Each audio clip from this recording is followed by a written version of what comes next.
오늘 본문은 아굴의 기도라고 알려져 있는 잠언 말씀입니다. 가장 많이 성도님들에게 알려진 구절은 오늘 본문 가운데 7절과 8절 말씀입니다. 제가 읽겠습니다. 내가 두 가지 일을 주께 구하였사오니 내가 죽기 전에 내게 거절하지 마시옵소서. 곧 헛된 것과 거짓말을 내게서 멀리하옵시며 나를 가난하게도 마옵시고 부하게도 마옵시고 오직 필요한 양식으로 나를 먹이시옵소서. 저는 이 말씀을 읽을 때마다 하나님께서 허락해 주시는 좋은 물질적인 복은 너무 가난한 것도 아니고 너무 부자도 아닌 모습으로 사는 것이라고 생각했습니다. 그래서 아굴의 기도가 참 좋다고 생각했습니다. 사람들이 흔히 말하는 한 중산층 정도로만 사는 것이 성도들이 여러 유혹에서 벗어나 살 수 있는 지혜의 삶이 아닐까라고 생각을 했습니다. 하지만 오늘 함께 읽은 이 아굴의 기도를 묵상하면 묵상할수록 이 말씀은 성도들이 어떤 경제적 기준이나 지침을 제시하기 위한 말씀이 아님을 알 수 있었습니다. 그리고 아굴의 기도의 핵심은 무엇이냐면 바로 우선순위에 관한 것임을 알게 되었습니다.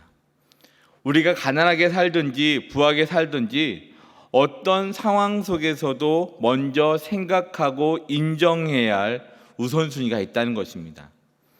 그렇다면 성도들이 가장 우선순위로 두어야 할 것이 무엇일까요? 성경은 우리에게 단호하게 말씀합니다. 성도는 하나님을 우선순위로 두는 삶을 살아야 한다고 말입니다. 왜냐하면 하나님은 온 세상의 창조자이시고 모든 역사의 주관자가 되시며 생명의 주인이요 구원과 심판의 하나님이 되시기 때문입니다. 그래서 성경은 우리가 세상에 존재하는 것도 또한 하나님의 구원을 받은 것도 하나님의 자녀로 사는 것도 모두 하나님의 계획 가운데 이루어진 것이라고 말씀합니다. 그런데 많은 사람들이 하나님을 우선순위로 두지 않고 살고 있습니다.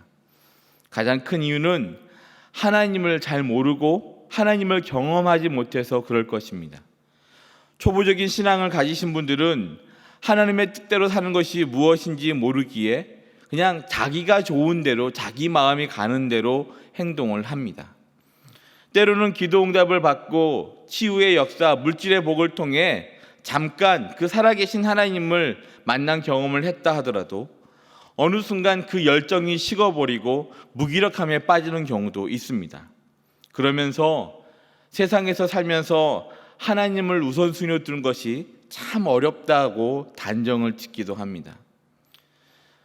성도님들은 어떠신 것 같습니까? 하나님을 삶의 모든 영역에서 최우선순위로 두고 살고 계신 것 같습니까? 오늘 본문에 나오는 아굴의 기도는 우리가 살고 있는 이 세상에서 어떻게 해야 하나님을 우선순위로 두는 삶을 살 수 있는지 알려주고 있습니다. 오늘 본문 말씀을 통해서 하나님을 우선순위로 두고 살기 위한 방법들을 발견하고 말씀에 순종함으로 하나님을 우선순위로 두는 복된 삶을 사시는 모든 성도님들이 되시기를 기대하고 소망합니다. 그렇다면 어떻게 해야 하나님을 우선순위로 두고 살 수 있을까요? 첫 번째로 세상을 우선순위로 두었던 불신앙의 길에서 돌아서야 합니다. 지금까지의 역사 속에서 세상은 항상 하나님을 대적해왔고 성도들의 신앙으로 사는 것을 용납하지 않았습니다. 수많은 헛된 거짓말로 교회와 성도들을 무너뜨리려 했습니다. 그렇기 때문에 우리는 세상의 헛된 거짓말에 속아 그 불신앙의 길을 계속 가지 않고 다시 돌아서야 합니다. 회개함으로 돌이켜야 합니다. 그래서 우리가 불신앙의 길에서 돌아서기 위해서는 먼저 내가 얼마나 연약한 존재인지 깨달아야 합니다. 오늘 함께 읽은 본문은 처음에 이렇게 시작을 합니다. 1절 말씀을 제가 읽겠습니다. 이 말씀은 야게의 아들 아굴의 잠언이니 그가 이디엘 곧 이디엘과 우갈에게 이른 것이니라. 이 번역은 이 자음으로만 구성된 히브리어를 어떻게 끊느냐에 따라 해석을 달리할 수가 있습니다.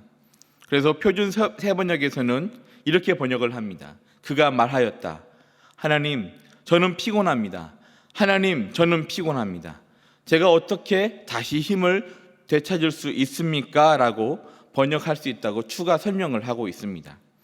그리고 영어 번역 중에서도 ESV나 LRSV 버전에서도 이와 비슷하게 번역하고 있습니다.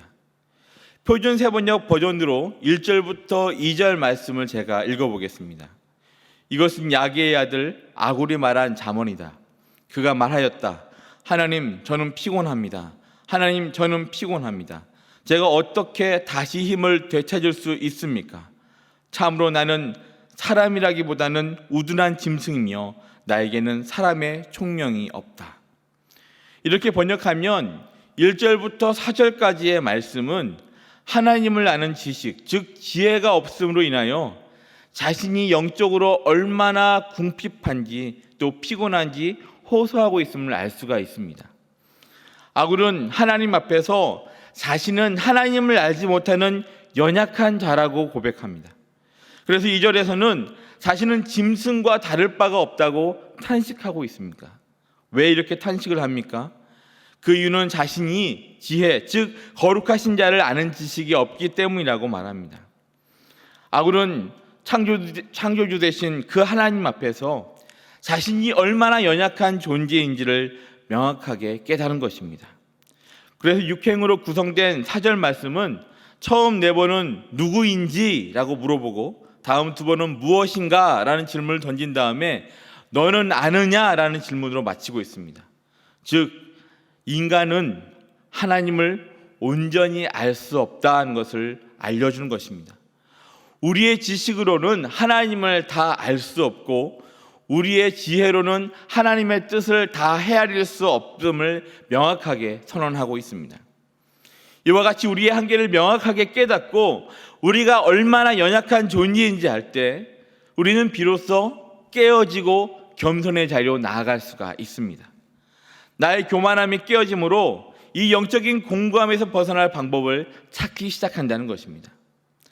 다음으로 불신앙의 길에서 돌아서기 위해서는 세상 거짓말들이 얼마나 헛된 것인지 깨달아야 합니다. 오늘 본문에서 기록된 아굴의 기도를 보면 2가지 일을 하나님께 간구하였는데 죽기 전에 이루어지기를 간절히 바라고 있습니다. 그 2가지 간구가 8절 말씀에 기록되어 있습니다. 우리 다 함께 8절 말씀을 읽겠습니다. 시작. 나를 가난하게도 마옵시고 부하게도 마옵시고 오직 필요한 양식으로 나를 먹이시옵소서. 첫 번째 간구는 헛된 것과 거짓말을 내게서 멀리 하옵소서라는 기도입니다. 여기서 사용된 헛된 것과 거짓말이라는 단어는 중의법이라는 표현 방법을 사용하고 있는데 헛된 거짓말이라는 뜻을 가지고 있습니다. 여기서 헛된 것이라는 의미로 사용된 히브리어 단어 샤브는 일반적으로 우리가 아는 거짓말 이상의 뜻을 가지고 있습니다. 출애굽기 20장 7절에 기록된 십계명에서도 나오는 단어인데 너는 내 하나님 여호와의 이름을 망령되게 부르지 말라라는 제3계명에서 망령되게라고 하는 이 표현을 쓸 때 히브리어 샤브를 사용합니다. 즉 헛된 것은 하나님 앞에서나 사람들을 기만하고 속이는 행동을 의미합니다. 8절 말씀에 기록된 헛된 거짓말은 우리를 속이는 세상의 모든 거짓말을 의미한다고 할 수 있습니다. 성도들이 세상에 살면서 그 세상의 거짓말에 영향을 받으면 심지어 우리는 하나님의 말씀조차도 바로 보지를 못합니다. 내 뜻과 내 만족을 위해서 하나님의 말씀을 매우 세속적인 관점으로 해석하고 세상의 성공과 부를 바라는 마음으로 하나님의 말씀을 이해하고 적용합니다. 그래서 아굴의 기도를 하면서도 하나님 가난하게도 마옵시고 부하게도 마옵시고 오직 필요한 양식으로 나를 먹이시옵소서. 부자 되게 해달라고 하는 것은 욕심인 것 같고 아무래도 가난하게 사는 것은 싫으니까 가난하게 마옵시고를 더 강조하면서 기도한다는 것입니다. 그런데 부자 되면 복 받은 것이고 가난하면 벌 받는 것처럼 여기는 세상의 기준대로 우리의 인생을 판단한다면 이미 그것 자체가 세상의 거짓말에 영향을 받은 것이 아니겠습니까? 저는 요즘 이 시대가 오늘날 교회와 성도들을 유혹하는 가장 큰 거짓말은 물질의 풍요로움이 약속하는 편안함과 안락함의 환상이라고 생각합니다. 최근 제게 한 단어가 제게 호기심을 불러일으켰습니다. 그 단어는 바로 파이어족이라고 하는 단어입니다. 성도님들 혹시 파이어족이란 말 들어보신 적 있으십니까? 성도님들은 무슨 족하면 한민족이나 유대민족만 생각하시는 것 같은데, 요즘 우리가 사는 세상을 이해하기 위해서는 이 파이어족과 같은 단어의 뜻도 알 필요가 있습니다. 파이어족은 젊었을 때 임금을 극단적으로 절약하거나 부동산이나 주식 투자 이익을 통해서 노후 자금을 빨리 확보해 늦어도 40대 이전에 퇴직하려고 하는 사람들을 의미합니다.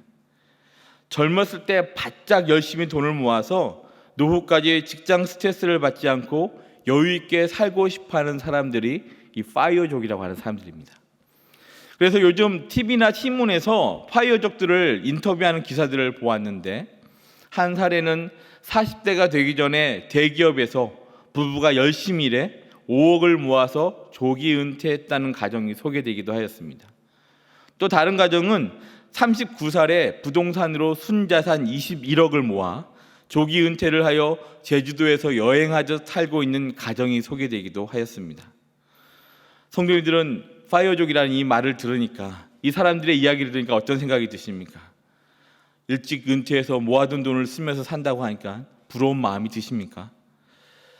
물론 다른 사람이 어떻게 사는 것에 대해서 일일이 참견할 일은 아니지만, 저는 파이어족을 보면서 지금 이 시대를 사는 사람들이 무엇을 중요하게 여기는지를 알 수가 있었습니다.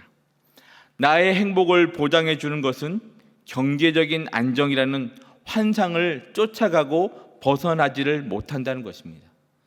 세상의 달콤한 거짓말에서 벗어나지를 못합니다. 그런데 정말 우리가 진지하게 던져야 할 질문이 있습니다. 과연 경제적으로, 우리가 물질적으로 풍요롭게 사는 것이 하나님께서 진정 우리에게 원하시는 삶일까요? 미국의 존 파이퍼 목사님이 삶을 낭비하지 말라는 유명한 설교에서 표현한 것처럼, 나중에 우리가 하나님의 그 심판대 앞에 섰을 때 내가 소유하였던 주식과 부동산 목록들, 내가 여행하면서 찍었던 아름다운 여행지 사진들, 즐거운 조기 은퇴가 과연 하나님 앞에서 우리가 자랑할 수 있는 것이 되겠습니까? 만약에 그렇게 생각하신다면 우리는 세상의 헛된 거짓말에 지금도 속아 넘어가고 있는 것입니다. 오늘 본문에서는 이런 거짓말에 대해서 강하게 경고합니다. 잠언 30장 6절 말씀을 제가 읽겠습니다. 너는 그의 말씀에 더하지 말라. 그가 너를 책망하시겠고 너는 거짓말하는 자가 될까 두려우니라. 하나님의 말씀에 무엇인가를 더하면, 인간의 생각, 인간의 가치를 더하면 그것은 거짓말하는 것입니다. 오늘 본문의 6절 말씀은 거짓말하는 자가 될까 두려워해야 한다고 경고합니다. 그 이유는 하나님은 그것을 책망하시고 심판하시기 때문입니다. 그 오래전부터 이런 세상의 유혹과 거짓말들은 하나님의 나라와 성도들을 넘어뜨리려 했습니다. 지금도 세속적이고 물질적인 가치를 강요하고 육체의 쾌락을 약속하는 거짓말들이 저와 성도님들에게 얼마나 많이 들리는지 모릅니다. 세상의 목소리가 어떻습니까? 내 인생의 주인은 바로 나다라고 말합니다. 신은 원래 존재하지 않았다. 천국이 있다는 말은 다 거짓말이다. 세상에서 믿음으로 살면 정말 미련하고 어리석인 것이다. 차라리 세상의 권력에 무릎을 꿇으라. 그러면 진정한 만족을 얻게 될 것이다 라고 하는 그런 거짓말을 끊임없이 우리의 귀에 속삭이고 있습니다. 사랑하는 성도 여러분, 이런 어리석고 헛된 세상의 거짓말에 속지 마시길 바랍니다. 귀를 닫아버리시기를 바랍니다. 유명한 기독교 고전소설인 철로역정에서 주인공 크리스천이 죄가 가득한 장망성을 빠져나올 때 계속 그의 귀에는 주변의 이웃들이 계속 돌아오라고 외치는 소리가 들려왔습니다. 그러자 그는 귀를 막고 생명, 영원한 생명이라고 외치며 구원의 여정을 떠나는 장면이 나옵니다. 이처럼 우리는 세상의 이런 헛된 거짓말에 대해 귀를 막을 필요가 있습니다. 그렇게 해야지 우리는 불신앙의 길에서, 불신앙의 삶에서 돌아설 수가 있습니다. 그리고 오직 예수 그리스도의 보혈을 의지함으로 우리가 회개하였을 때 우리는 그 불신앙의 길에서 벗어날 수가 있다는 것입니다. 이처럼 내가 얼마나 연약한 존재인지 깨닫고, 또한 세상의 거짓말에 귀를 기울였던 불신앙을 버리기를 결단하는 모든 성도님들이 되시기를 주님의 이름으로 축복합니다. 이처럼 우리의 연약함을 깨닫고 세상의 거짓말들을 거부하는 것은 하나님을 우선순위로 두는 삶을 살기 위한 소극적인 방법이라 할 수 있습니다. 다음으로 하나님을 우선순위로 두고 사는 적극적인 방법을 나누고자 합니다. 어떻게 해야 하나님을 우선순위로 두고 살 수 있을까요? 두 번째로 말씀과 기도를 통한 하나님의 공급하심을 사모하시기를 바랍니다. 1절부터 4절 말씀에서는 지혜가 부족하고 하나님을 아는 지식이 없기 때문에 자신은 짐승과 같은 존재라고 탄식을 합니다. 그러다가 5절 이후부터는 갑자기 분위기가 바뀝니다.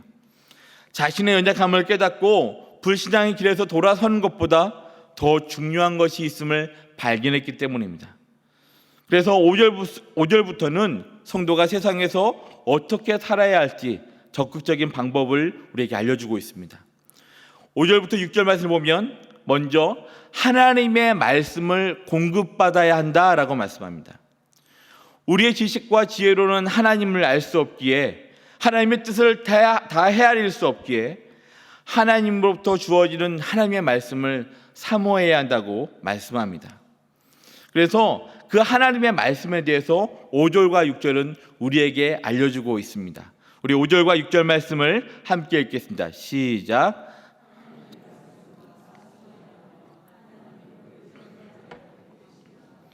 너는 그의 말씀에 더하지 말라. 그가 너를 책망하시겠고 너는 거짓말하는 자가 될까 두려우니라.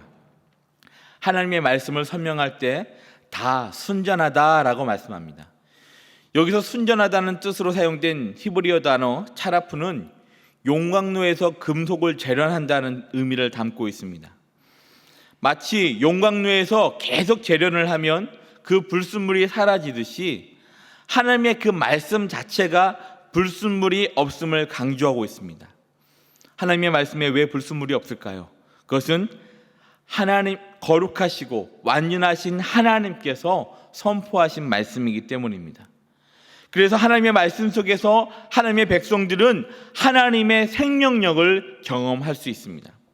그리고 하나님의 말씀은 의지하는 자의 방패가 되신다고 말씀합니다. 5절 말씀을 제가 다시 한번 읽겠습니다. 하나님의 말씀은 다 순전하며 하나님은 그를 의지하는 자의 방패시니라. 하나님을 의지하여 하나님의 말씀을 붙들고 사는 자들은 하나님께서 나를 지켜주심을 경험한다는 것입니다. 제가 앞에서 불신앙의 길에서 돌아서기 위해서는 세상의 거짓말이 얼마나 헛된 것인지 깨달아야 한다고 말씀드렸습니다.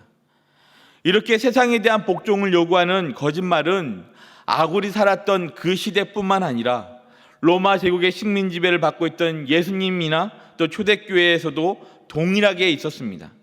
로마 제국은 로마 황제만이 진정한 세상의 신이다. 로마에게 무릎을 꿇으라. 예수님을 믿는 것은 어리석은 짓이다 라고 말하며 초대교회와 성도들을 회유하고 핍박하였습니다. 사도 바울은 이런 세상의 거짓말들을 다 무너뜨려야 한다고 강하게 주장합니다. 고린도후서 10장 4절 5절 말씀을 제가 읽겠습니다. 우리의 싸우는 무기는 육신에 속한 것이 아니요 오직 어떤 견고한 진도 무너뜨리는 하나님의 능력이라. 모든 이론을 무너뜨리며 하나님 아는 것을 대적하여 높아진 것을 다 무너뜨리고 모든 생각을 사로잡아 그리스도에게 복종하게 하니. 성도들이 세상에서 싸우는 무기는 세상적인 무기가 아닙니다. 우리의 무기는 오직 하나님의 능력입니다. 그리고 그 하나님의 능력은 하나님의 말씀 속에 있습니다. 그래서 영적 무장을 말하는 에베소서 6장에서 17절에서는 이렇게 말씀을 합니다. 구원의 투구와 성령의 검 곧 하나님의 말씀을 가지라. 그리고 그 말씀의 능력은 먼저 우리 성도 안에서 우리의 마음속에서 나타난다고 말씀합니다. 성도님들 잘 아시는 히브리서 4장 12절 말씀을 제가 읽겠습니다. 하나님의 말씀은 살아있고 활력이 있어 좌우의 날선 어떤 검보다도 예리하여 혼과 영과 및 관절과 골수를 찔러 쪼개기까지 하며 또 마음의 생각과 뜻을 판단하나니, 이처럼 순수한 순전한 하나님의 말씀은 우리 안에 보이지 않는 영역에까지 영향을 미치고 변화를 일으킵니다.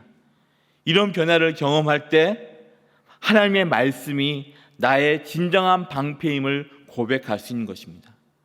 하나님이 나를 지켜주신다는 그 확신 가운데 거할 수 있습니다. 이 자리에 계신 모든 성도님들이 그 예배 가운데 선포되는 말씀을 통해서 성경책을 펴고 읽으며 묵상하고 그 말씀을 연구할 때 이 역동적인 말씀의 능력을 경험하는 은혜가 있기를 간절히 소망합니다. 다음으로 7절부터 9절 말씀을 보면 기도를 통해 공급받아야 한다고 말씀합니다.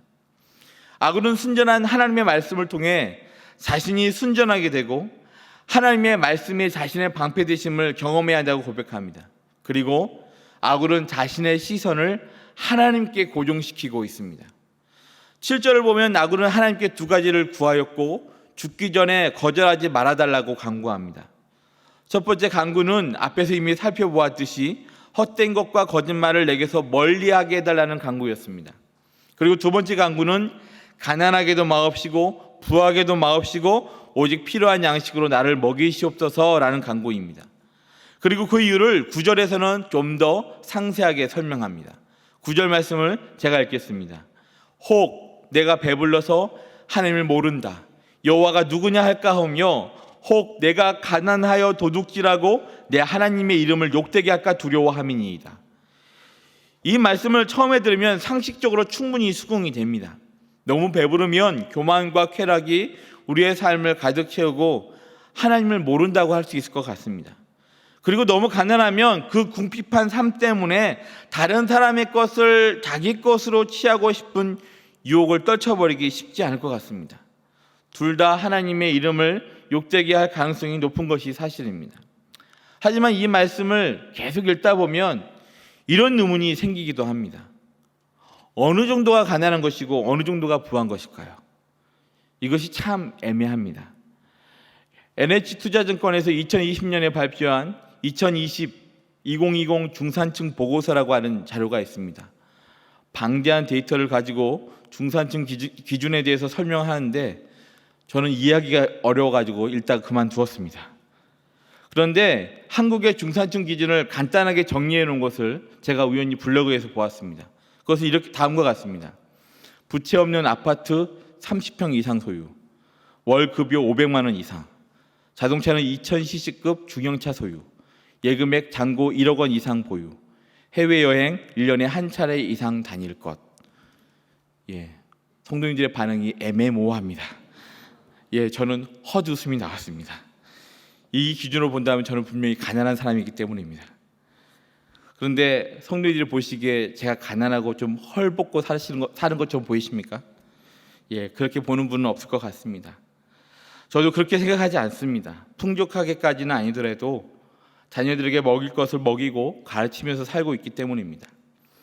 그리고 이런 의문도 가질 수 있습니다. 부하게 사는 사람만 하나님을 모른다 하고 여호와가 누구냐 할까라고 생각할까요? 가난하게 살면서도 하나님을 모른다고 할 수 있지 않겠습니까? 도리어 가난하게 살면서 하나님이 안 계신다고 단정짓고 세상을 원망하면서 살 수도 있을 것 같습니다. 그리고 가난한 사람만 도둑질하는 것도 아닙니다. 부자도 얼마든지 도둑질하며 살 수 있습니다. 물론 무기를 두고 강도질까지는 하지 않더라도 얼마든지 다른 사람의 희생을 강요하면서 다른 사람이 가져가야 할 이득을 내가 가로챌 수도 있습니다. 그렇다면 부자도 도둑질하며 살 가능성이 높다는 것이죠. 그리고 흔히 말하는 중산층에 있다고 해서 다른 사람의 것을 도둑질하지 않고 하나님을 모른다 할 일이 없는 안전지대에 있다고도 할 수 없습니다. 사실 이런 의문들을 가지게 되면 오늘 본문을 해석하기가 좀 어려운 것처럼 느껴집니다. 그런데 우리가 여기서 기억해야 할 것이 있습니다. 세상의 눈으로 오늘 말씀 가운데서 가난한 것과 부한 것에만 관심을 갖다 보면 가장 중요한 대목을 놓치기가 쉽다는 것입니다. 그것은 8절 말씀에 있습니다. 8절 말씀을 우리 다 함께 다시 한번 읽어보겠습니다. 시작. 곧 헛된 것과 거짓말을 내게서 멀리 하옵시며 나를 가난하게도 마옵시고 부하게도 마옵시고 오직 필요한 양식으로 나를 먹이시옵소서. 8절 말씀에서 가장 중요한 대목은 가난한 거나 부한 것이 아니라 오직 필요한 양식으로 나를 먹이시옵소서라는 구절입니다. 하나님의 공급하심을 경험하며 살게 해달라고 하나님께 마음을 토로하며 기도하고 있는 것입니다. 출애굽을 하였던 이스라엘 백성들이 광야에서 40년간 그 하나님이 공급하시는 메추라기와 만나를 먹었던 것처럼 말입니다. 7절 말씀을 보면 내가 두 가지 일을 주께 구하였사오니 라는 구절이 나오는데 이것이 과거형으로 기록되어 있습니다. 즉 아굴이 이 잠언 말씀을 기록하기 전에 그 이전부터 이 기도를 해왔음을 알려줍니다.